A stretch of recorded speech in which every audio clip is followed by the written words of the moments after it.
Hi friends, welcome to Shruti story world. ఈరోజు కథ వచ్చేసి తనువుల కలయిక పార్ట్ 3. వాసు శ్రావణి ఇంటి దగ్గర దింపి వెళ్ళిపోయాడు. అది చూసిన సుశీల ఇంటి మొత్తాన్ని రచ్చరచ్చ చేసింది. నువ్వు బాయ్ ఫ్రెండ్తో అర్ధరాత్రి మొత్తం తిరిగి ఇంటికి వచ్చావా అని కోపంతో శ్రావణి చంప మీద కొడుతుంది.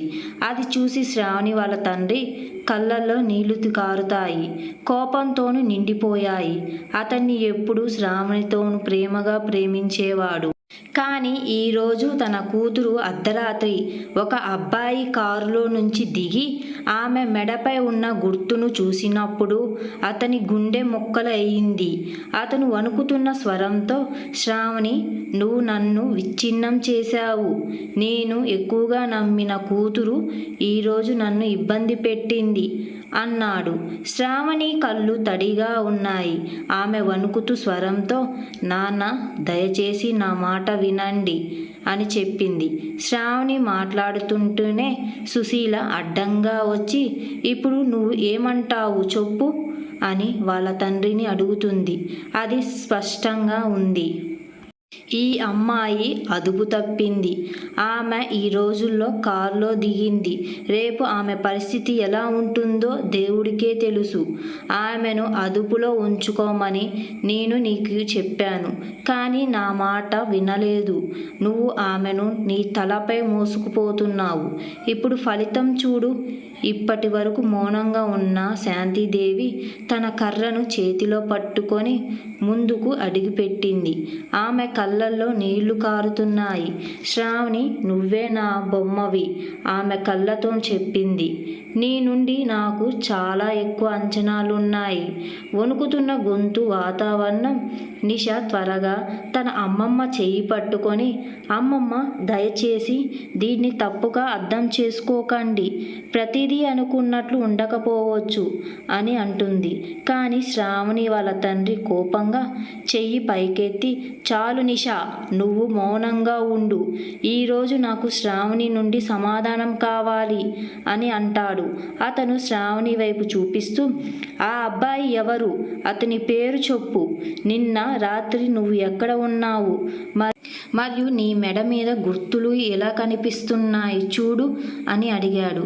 శ్రావణి ఏడుస్తూ ఏదో చెప్పడానికి ప్రయత్నించింది, కానీ మాటలు బయటకు రాలేదు. ఆమె మౌనం అందరికీ అనుమానాలు మరింత ఎక్కువగా చేస్తున్నాయి. సుశీల ఎగతాళి చేస్తూ, చూసారా, మీరు ఆ అమ్మాయి నిజం చెబితే వెంటనే సమాధానం చెప్పేది, కానీ ఆమె మౌనంగా ఉంటుంది. మనం ఎల్లప్పుడూ అపరాధ భావనకు నిదర్శనం. విరాట్, రేపటి నుండి ఈ ఇంటి నియమాలు మారుతాయి. శ్రావణి, నువ్వు ఇంకా ఆఫీస్కి వెళ్ళవు. నేను వెంటనే వివాహం కోసం ప్రయత్నాలు చేస్తాను. దాన్ని నువ్వు అనుసరించాలి అని చెబుతాడు. ఇది విన్న శాంతిదేవి కూడా తల ఊపి, నువ్వు చెప్పింది నిజమే. అతను ఇంకేదైనా గొడవలు తెచ్చే ముందు అతన్ని కట్టేయడం మంచిది అని అంటుంది. ఇది విన్నప్పుడు శ్రావణి మీద దుఃఖం పర్వతంలా పడుతుంది. శ్రావణి అరిచి, వద్దు అమ్మమ్మ, వద్దు నాన్న, మీరు నా మాట వినకుండా నువ్వు ఇలా నిర్ణయం తీసుకోగలవా చెప్పు. నేను ఏ నేరం చెయ్యలేదు. కానీ ఎవరూ ఆమె గొంతు వినలేదు. నిషా కళ్ళు కన్నీళ్లతో నిండిపోయాయి. ఆమె మెల్లగా, నేను నీతోనే ఉన్నాను. నిజం బయటికి వచ్చినప్పుడు అందరూ అర్థం చేసుకుంటారు అని చెప్పింది. శ్రావణి తన గదికి పరిగెత్తుకొని తలుపు మూసి కన్నీళ్లు పెట్టుకుంటుంది. మరుసటి రోజు నుండి శ్రావణి ఇంటి నుండి బయటికి వెళ్ళడం నిషేధించబడింది. ఆమె పగలు మరియు రాత్రి తన గదిలో కూర్చొని ఏడుస్తుంది. అతను తన ఆఫీస్ బయట ఆమెను వెతకడానికి వెళ్ళాడు, కానీ ఆఫీస్కి రాలేదని అతను ఆఫీస్ నుండి తెలుసుకున్నాడు. వాసు శ్రావణి కలవడానికి చాలా ఆగలేకపోతున్నాడు. అందుకే అతను ఆఫీస్లో కూడా దృష్టి పెట్టలేకపోయాడు. ఆకుపచ్చ చీర కట్టుకున్న దాదాపు 42 సంవత్సరాల వయసు గల ఒక మహిళ హాల్లో ఉన్న సేవకులందరి వాడు ఏం చేయాలో చెబుతుంది. ఆమె మరెవరో కాదు, వాసు తల్లి. చాలా కాలం తరువాత వాసు ఇంటికి రావడం చూసి సునీత చాలా ఆనందంగా ఉంది. వాసు ఎప్పుడు తన కుటుంబానికి దూరంగా ఉండేవాడు. అతను వారిని పెద్దగా పట్టించుకోలేదు. వాసు తన గది నుండి బయటకు వచ్చి మెట్లు దిగడం ప్రారంభించే సమయానికి సునీత తన సమావేశంలో బిజీగా ఉంది. అతను దిగి వస్తున్నట్లు చూసిన సునీత ఆనందంతో అతని దగ్గరికి వెళ్ళి అతని చెయ్యి పట్టుకొని, ఈరోజు నువ్వు నీ కుటుంబంతో కలిసి అన్నం తినాలి, ఎన్ని రోజుల తర్వాత ఇంట్లో ఉన్నావు అని అంటుంది. సునీత గారి మాటలకు వాసు చిరాకు పడి, నన్ను వదిలేయ్ అని అంటాడు. అమ్మ, నేను నీకు చాలాసార్లు చెప్పాను, నేను ఎవరిని పట్టించుకోను, నీ వల్లనే నేను ఇంట్లో నివసిస్తున్నాను, నీతో తప్ప నాకు ఎవరితోనూ సంబంధం ఉండకూడదు అని అంటాడు. సునీత ఏం అనకముందే వాసు అక్కడి నుండి త్వరగా వెళ్ళిపోతాడు. నేను బాధపడుతున్న బాధను నా కొడుకు ఎప్పుడు అర్థం చేసుకుంటాడు? ఎందుకంటే నా భర్త మరియు నా కొడుకు మధ్య గొడవల్లో బాధపడేది నేనే కదా అని తనలో తాను అనుకుంటుంది. శ్రావణి తన గదిలో నిశ్శబ్దంగా ఏడుస్తున్నప్పుడు ఆమె ఫోన్ మోగింది. ఆమె స్క్రీన్ వైపు చూసింది. తెలియని నెంబర్ కొత్తగా కనిపించింది. ఆ నెంబర్ని చూసి ఆమె కాల్ డిస్కనెక్ట్ చేసింది. కానీ మళ్ళీ కాల్ వస్తూనే ఉన్నాయి. సరే అని ఫోన్ కట్ చేసి నా తరువాత ప్రతిసారి కాల్ వస్తూనే ఉంది. చివరికి శ్రావణి కాల్ ఎత్తింది. కాల్ ఎత్తగానే, బేబీ డాల్, నీకోసం నేను ఆరాటపడుతున్నాను అని అంటాడు. ఎవరు నువ్వు అని శ్రావణి అనగానే, నా గొంతు ఇంకా గుర్తుపట్టలేదా అని అంటాడు. ఆ మాట విని శ్రావణి ఒక్కసారిగా షాక్ అయ్యింది. అది మరెవరో కాదు, వాసు అని ఆమె అర్థం చేసుకుంది. రెండవ ఆలోచన లేకుండా కాల్ డిస్కనెక్ట్ చేసింది. అది వాసు తప్ప మరెవరో కాదని తెలుసుకోకుండా ఆమె జీవితంలో ఎదుర్కొన్న సమస్యలన్నీ అతని వల్లే కాబట్టి ఆమె అతనితో ఇంకా మాట్లాడటానికి ఇష్టపడలేదు. కాల్ కట్ చేసిన తరువాత శ్రావణి 2 రోజులుగా తన గది నుండి బయటికి రాకపోవడంతో హాల్లో కూర్చోవడానికి వెళ్ళింది. ఆమె హాల్లోకి ప్రవేశించగానే సుశీల టీవీ చూస్తూ కనిపించింది. ఇంతలో ఆమె అమ్మమ్మ డైనింగ్ టేబుల్ వద్ద టీ తాగుతూ ఉంటుంది. శ్రావణి రావడం చూసి సుశీల ముఖం చిట్లించుకొని కోపంగా ఉంటుంది. మహారాణి తనకు కూడా ఒక కుటుంబం ఉందని గ్రహించింది. ఆమె బయటికి వచ్చిన వెంటనే, నీకు ఇంటి పని మీద ఆసక్తి లేదు, నేను పగలు రాత్రి పని మనిషిలా పనిచేస్తున్నాను, కానీ నువ్వు ఆనందింప చేసుకోవాలని అనుకుంటున్నావు. నువ్వు పగలు రాదు విశ్రాంతి తీసుకోగలుగుతున్నావు. నువ్వు చాలా అలసిపోతావు కదా, అందుకే నువ్వు ఇంటి పనుల్లో కూడా సహాయం చెయ్యవు. ఎందుకంటే నేను నీ సవతి తల్లి కాబట్టి. సుశీల అని చెప్పిన మాటలు విన్న తరువాత శ్రావణి ఏం మాట్లాడలేదు. మరి సిగ్గుతో తల ఉంచుకుంది. ఇంతలో నిష ధైర్యం తెచ్చుకొని, అమ్మ ఎంత ఆందోళన చెందుతుందో నీకు తెలుసా? ఆమె ఎప్పుడు నీ పనిలో నీకు సహాయం చేస్తుంది, కానీ ఆమె చాలా ఒత్తిడిలో ఉంది. నీకు సహాయం చెయ్యకపోతే నువ్వు ఆమెను ఎందుకు అంతగా ఎగతాళి చేస్తున్నావు? నేను కూడా కొన్నిసార్లు తప్పులు చేస్తాను. నేను నీకు కూడా సహాయం చెయ్యలేను, కానీ నువ్వు శ్రావణిని వేధించినంత నన్ను వేధించావు. అంటే ఆమె నీ సొంత కూతురు కాదు, మరియు నువ్వు ఆమె సవతి తల్లివి కాబట్టి నువ్వు ప్రతిసారి ఆమెను తిడుతున్నావు. నిజంగా ఇప్పుడు సవతి తల్లి సంబంధాన్ని చూపిస్తున్నావు. ఆ మాటలు విన్న సుశీల కోపంగా ఉండి నిషా చెంపపై గట్టిగా కొట్టింది. ఆమె చెంప ఒకవైపుకు తిరిగింది. నువ్వు నాతో వాదించడానికి ప్రయత్నించకు.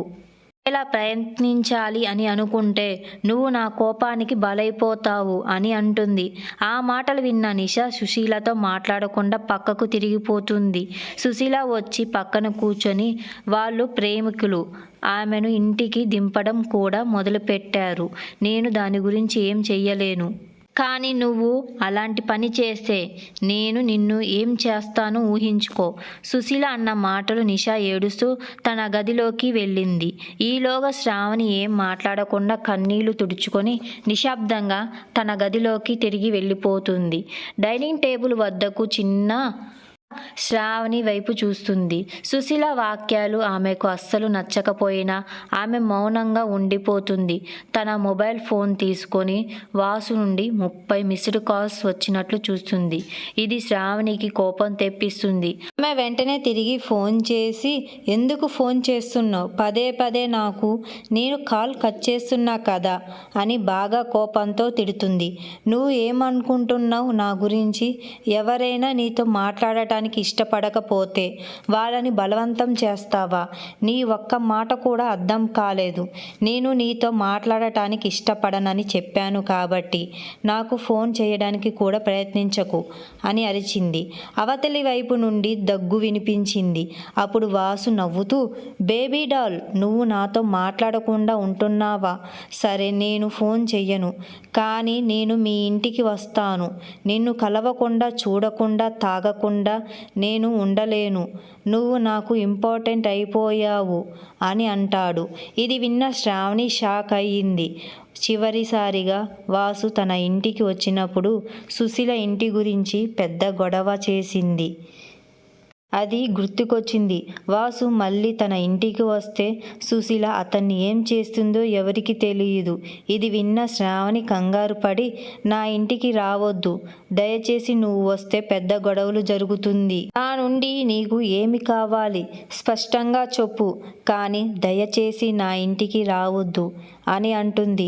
వాసు నెమ్మదిగా ఇట్లా అన్నాడు, నాకు నువ్వు కావాలి బేబీ డాల్. నేను నిన్ను ప్రేమిస్తున్నాను. నువ్వు నన్ను పిచ్చివాడిని చేశావు.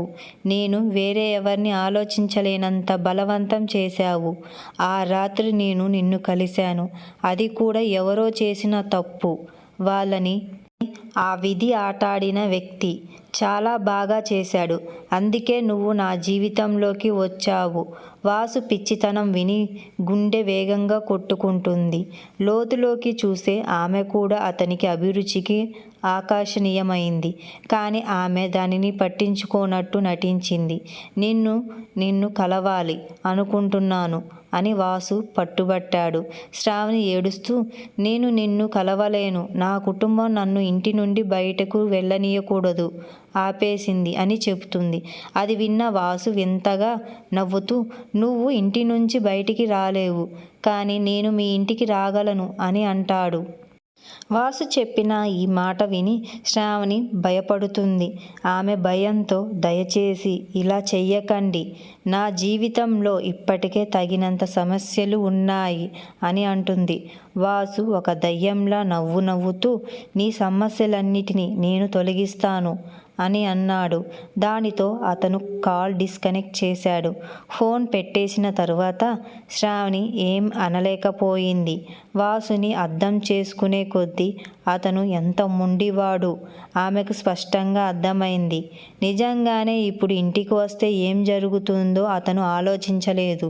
ఇప్పటి వరకు అతని తండ్రి మరియు అమ్మమ్మ ఇతనితోనే నివసించారు. కానీ వాసు అతన్ని వదిలేసినప్పటికి నుండి వారు కూడా అతన్ని వదిలేశారు. శ్రావణి తన మంచం మీద కూలబడి తన తలపై చేతులు వేసుకొని బాధతో మునిగిపోయింది. ఇంతలో శాంతి తన గదికి వెళ్ళింది. ఆమెకు కొంచెం తలనొప్పి వచ్చింది మరియు ఉదయం నుండి బాగాలేదు. ఆమె కీళ్ళ నొప్పులు వస్తున్నాయి. ఇంతలో సుశీల శ్రావణిని నిరంతరం ఎగతాళి చేసేది. అది చూసి శాంతికి అసలు నచ్చేది కాదు. అందువల్ల తన సొంత మనవరాలు గురించి అలాంటి మాటలు వినటం ఆమె తట్టుకోలేకపోయింది. నేను ఒక నిర్ణయానికి వచ్చినా, నేను నా గదిలోనే ఉండటానికి ఇష్టపడుతా అని చెప్తుంది. సుశీల హాల్లో కూర్చొని టీవీ సీరియల్ చూస్తుండగా నిషా కూడా వాళ్ళ అమ్మమ్మ ప్రవర్తన నచ్చకపోవటంతో తన గదికి వెళ్ళింది. ఇంతలో మహేంద్ర ఆఫీస్కి వెళ్ళిపోయాడు. కొద్దిసేపటికి తరువాత ఎవరో తలుపు తట్టారు. సుశీల సోఫాలో హాయిగా కూర్చొని టీవీ చూస్తుంది. తట్టిన శబ్దం వినగానే నిషా తలుపు తెరువు, అక్కడ ఎవరున్నారో చూడు అని చెప్తుంది. తన గదిలో కూర్చున్న నిషాకు ఆ గొంతు వినిపించడం లేదు. సుశీల మళ్ళీ గట్టిగా, నా మాట నీకు వినిపించడం లేదా అని అంటుంది. తలుపు తెరవండి, ఇక్కడ ఎవరున్నారు చూడండి.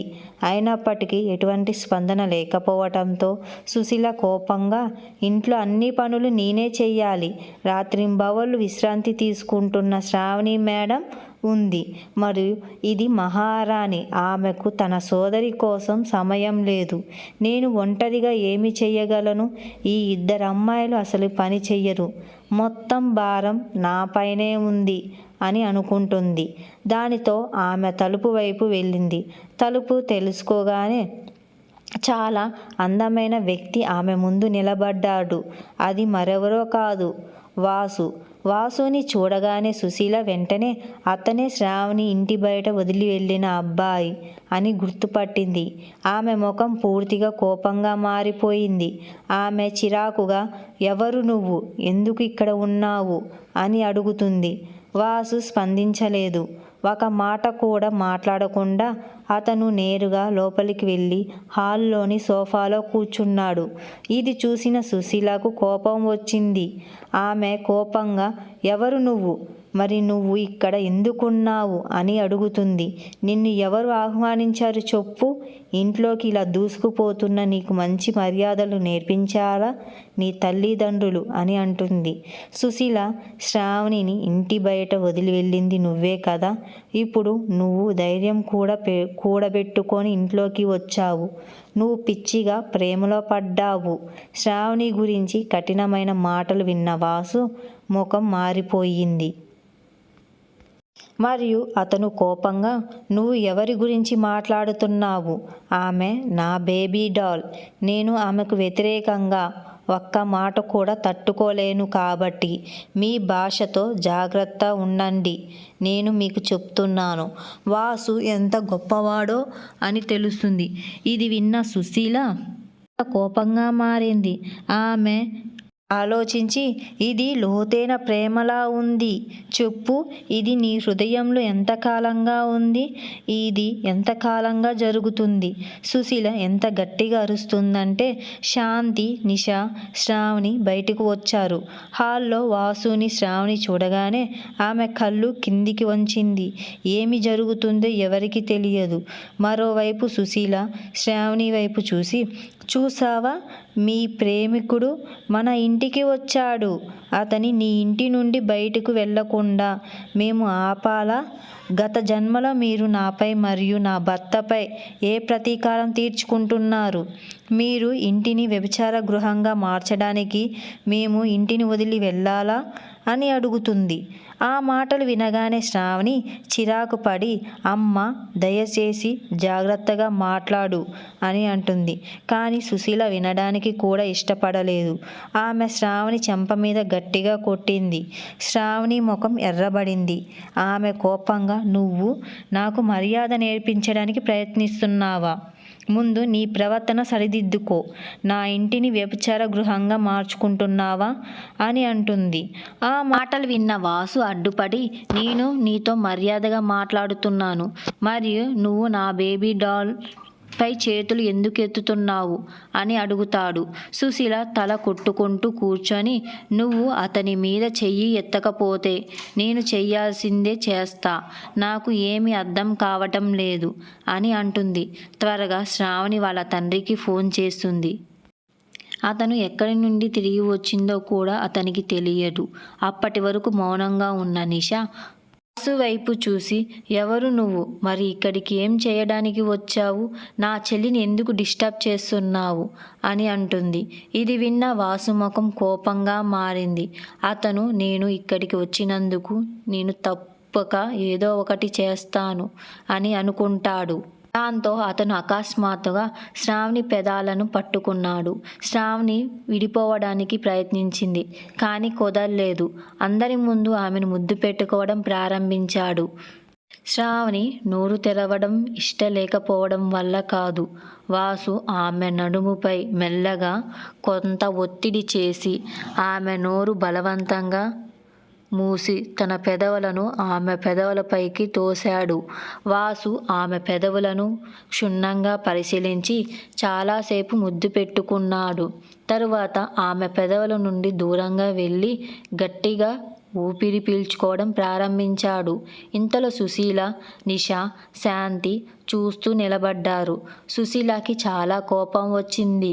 వాసు మళ్ళీ శ్రావణి పెదాలను ముద్దు పెట్టుకోపోతుండగా ఎవరో తన చేతిని వెనక్కి నుండి పట్టుకొని లాగుతున్నట్లు అతనికి అనిపించింది. అతను వెనక్కి తిరిగి చూశాడు. అది ఎవరో కాదు, శ్రావణి వాళ్ళ అమ్మమ్మ. ఆమె అతను చెయ్యి పట్టుకొని లాగి అతని చెంపపై బలంగా కొట్టింది. ఆ చెంప దెబ్బ ఎంత బలంగా ఉందంటే వాసు ముఖం ఒకవైపుకు తిరిగింది. అతని చెంప మొత్తం ఎర్రబడింది.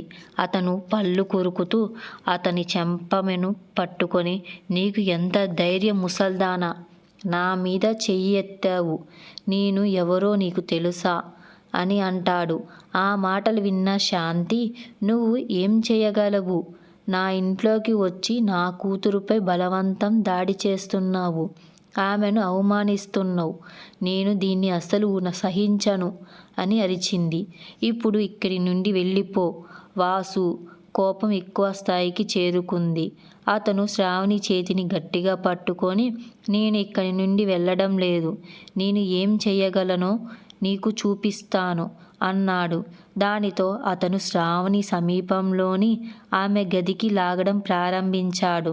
వాళ్ళ అమ్మమ్మ అతన్ని ఆపడానికి ప్రయత్నించింది, కానీ వాసు ఆగలేదు.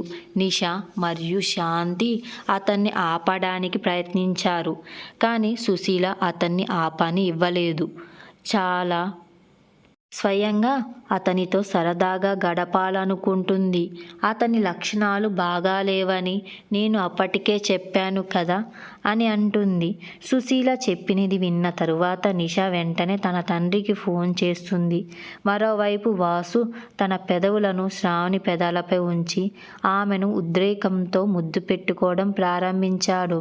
శ్రావణి తెరవడం లేదు కాబట్టి అతను ఆమెను సరిగ్గా ముద్దు పెట్టుకోలేకపోయాడు. అతను ఆమె పెదాలను తేలికంగా కొరికాడు. దానితో ఆమెకు రక్తం కారింది.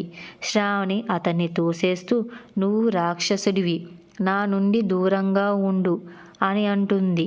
వాసు గట్టిగా నవ్వుతూ, ఎలా ఉంది బేబీ డాల్ అని అంటాడు.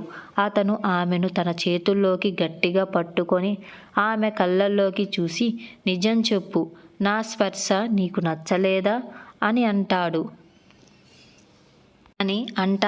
శ్రావణి మౌనంగా ఉండిపోయింది, కానీ అతను చెయ్యి గట్టిగా పట్టుకున్నాడు. శ్రావణి కూడా తన పట్ల చాలా ఉత్సాహంగా ఉందని వాసుకి అర్థం చేసుకున్నాడు. శ్రావణి వాసు తన ఒడిలోకి ఎత్తుకొని మంచం మీద పడేసి ఆమె మీదకు ఎక్కాడు. వాసు ఆమె పెదవులపై తన పెదాలను ఉంచి అకస్మాత్తుగా తలుపు తట్టిన శబ్దం గట్టిగా వినిపించింది. ఆ శబ్దం విన్న వాసు చిరాకు పడుతూ గట్టిగా కోపంగా తలుపు తెరవడానికి వెళ్ళి చూస్తాడు. తలుపు తీసిన వెంటనే ఎదురుగా శ్రావణి వాళ్ళ తండ్రి నిలబడిపోతాడు. ఒక్క మాట కూడా మాట్లాడకుండా శ్రావణి తండ్రి ముందుకు వచ్చి వాసు చెంప మీద బలంగా కొట్టి, నా ఇంటికి వచ్చి నా కూతురిని ఈ గదిలో బంధించడానికి నీకెంత ధైర్యం అని అన్నాడు. వాసు చాలా కోపిష్టి, అయినప్పటికీ అతను శ్రావణి తండ్రిని గౌరవించేవాడు. అతను శ్రావణి తండ్రి వైపు చూసి, నేను మీతో దురుసుగా ప్రవర్తించడం ఇష్టం లేదు. నేను మీ కూతురిని నిజంగా ప్రేమిస్తున్నాను మరియు ఆమెను వివాహం చేసుకోవాలని అనుకుంటున్నాను. మీరు మా ఇద్దరికి పెళ్లి చేయాలని నేను కోరుకుంటున్నాను. నేను ఆమెను ఎప్పటికీ సంతోషంగా ఉంచుతాను. నేను నా నెంబర్ 1లో ఇండస్ట్రీకి CEO అని అంటాడు. ఆ మాట చెప్పగానే సుశీల ముఖం మారిపోయింది. వాళ్ళ తండ్రి మాట్లాడుతుండగా సుశీల అడ్డుపడి, నువ్వు CEOనా? నాకు చాలా ఆశ్చర్యంగా ఉంది, ఇది నమ్మబుద్ధి కావటం లేదు అని అంటుంది. సుశీల వైపు సూటిగా చూస్తూ, నువ్వు ఎవడివైనా నాకు అనవసరం లేదు. నా కూతురిని నీకు ఇచ్చి పెళ్లి చెయ్యలేను, ఇదే నా నిర్ణయం అని అంటాడు. వాసు విరాట్ కళ్ళల్లోకి చూస్తూ, నేను మీ కూతుర్ని నాకిచ్చి పెళ్లి చేస్తే చాలా బాగుంటుంది, కానీ మీరు ఆమెకు పెళ్లి చెయ్యకపోతే ఏం చేస్తారు అని అంటాడు. వాసు మౌనంగా ఉన్నాడు. అతని కళ్ళు సోఫా దగ్గర ఉన్న టేబుల్ మీద పడ్డాయి. పక్కనే ఉన్న కత్తి మీద తన కళ్ళు పడ్డాయి. వెంటనే అక్కడికి వెళ్ళి కత్తి తీసుకొని తన మణికట్టను కోసుకున్నాడు. అది చూసిన అందరూ వెంటనే వాసు రక్తాన్ని సేకరించి శ్రావణి బొట్టు పెడతాడు. అందరూ దీనితో ఆశ్చర్యపోయారు. సుశీల కళ్ళు పెద్దవిగా చేశాయి. శ్రావణికి బొట్టు పెట్టడంతో ఆందోళన చెందింది. బదులుగా వాసు నేను CEO అనే మాట చెప్పడం వల్ల కొంచెం కోపం తగ్గింది. రేవంత్ రాయిగా మారిపోయాడు. అతను వాసు కాలర్ పట్టుకొని నా కూతురి తలపై సింధూరం పెట్టడానికి ఎంత ధైర్యం అని అంటాడు. ఇంతలో శ్రావణి పూర్తిగా కుంగిపోయింది. ఆమె కళ్ళ నుండి కన్నీళ్లు కారుతున్నాయి. ఆమె మోకాళ్ళపైకి పడిపోయింది. వాసు ఆమెను ఎత్తుకొని బేబీ డాల్ నువ్వు విచారంగా ఉండటం నేను చూడలేను. నిన్ను ఎవరైనా బాధ పెడితే నేను భరించలేను. ఎవరైనా నిన్ను తిడితే నేను తట్టుకోలేను. అందుకే నేను వెంటనే పెళ్లి చేసుకున్నాను. మరియు ఈరోజు నిన్ను మా ఇంటికి తీసుకెళ్తాను అని అంటాడు. రేవంత్ ఏం మాట్లాడలేదు. అతను శ్రావణి వైపు చూసి గట్టిగా పెద్ద స్వరంతో అంటాడు. చెప్పు, ఈ అబ్బాయిని పెళ్లి చేసుకోవాలనుకుంటున్నావా? నీకు ఇష్టమైతే నిన్ను పెళ్లి ఏర్పాట్లు చేస్తాను. కానీ నీకు అతని బలవంతంగా పెళ్లి చేసుకోవాలని కోరిక ఉంటే నేను వెళ్ళనివ్వను అని అనగానే శ్రావణి మౌనంగా ఉండిపోయింది. ఆమె కళ్ళు వాసుపైనే ఉన్నాయి. తర్వాత సుశీల వైపు చూసి ఒక్క క్షణం ఆలోచించిన తరువాత అవును నాన్న, నేను అతన్ని ప్రేమిస్తున్నాను మరియు నేను అతన్ని ఇక్కడికి పిలిచాను అని చెబుతుంది. నిన్న రేవంత్ ఒక్క క్షణంలో తన మనసు ముక్కలయ్యింది. తాను కాళ్ళ కింద నేల జారిపోయినట్లు అతనికి అనిపించింది. అతను ఏం మాట్లాడలేకపోయాడు. కానీ లోపల నుండి తన మనసు విరిగిపోయింది.